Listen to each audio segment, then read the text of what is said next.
Hello, dear friend. If you're feeling weary from constantly carrying the burden of financial struggles, even though you pray, live righteously, and love God, then this story is for you. Some people are born carrying a special calling. They don't live according to the world's standards. They are chosen to walk a path that is rougher, longer, lonelier, but it's the path that leads to strength, depth, and spiritual maturity. This is the story of Elias, a man living in a bustling city, holding on to a promise from God.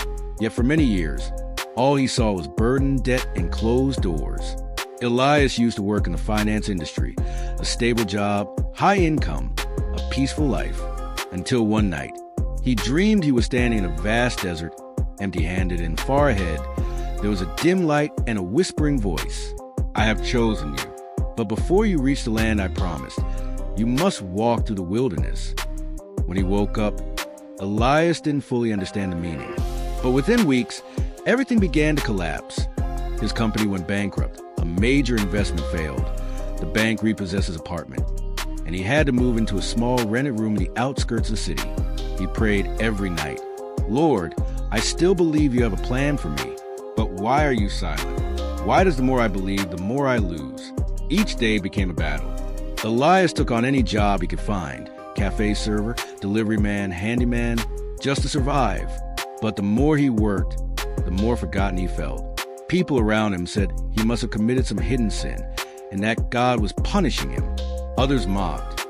God doesn't want anyone poor. If you're truly chosen, why are you living like a beggar?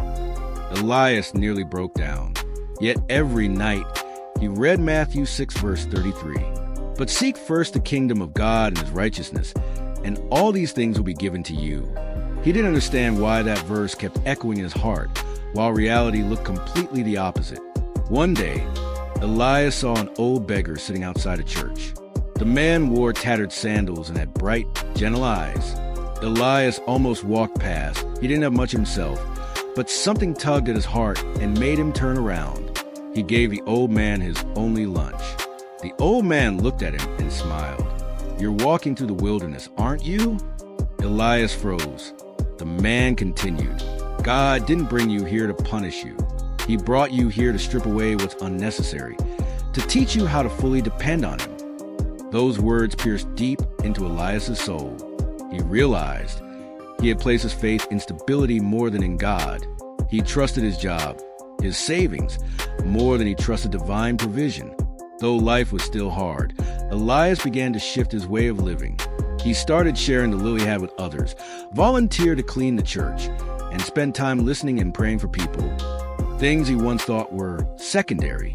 He began teaching poor children for free, helping them understand their worth in God's love. He didn't earn a dime, yet he felt a peace he had never known. Slowly, people began to notice Elias. A nonprofit organization heard about his work and offered him a modest salary to continue serving the community. One evening, after a long day of service, Elias sat quietly before a small wooden cross. In his heart, the original promise returned. "When you seek me first, I will give you everything you need." He wept, not because provision had finally come, but because he had finally understood what God had been teaching him. True wealth is abundance of the heart. And when we learn to live in the right order, God first, self second, then blessings find their way to us in due time. Just a year later, Elias wasn't just surviving. He had founded a center to help young people overcome financial and spiritual crises. He no longer feared lack, for he knew, wherever God is, nothing is ever truly missing.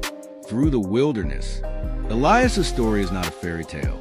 It includes tears, doubts, and loneliness, but it also holds a faith refined like gold in the fire. If you are struggling financially right now, remember, you are not forgotten. You are being prepared. God doesn't need you to succeed by the world's standards. He needs you to trust him. When you truly put his kingdom first, not just in words, but in the way you live, share, love, and steward every little thing, you will begin to see the impossible become possible. Do not worry about tomorrow, but seek first his kingdom and his righteousness, and all these things will be added to you. Matthew 6, verse 33.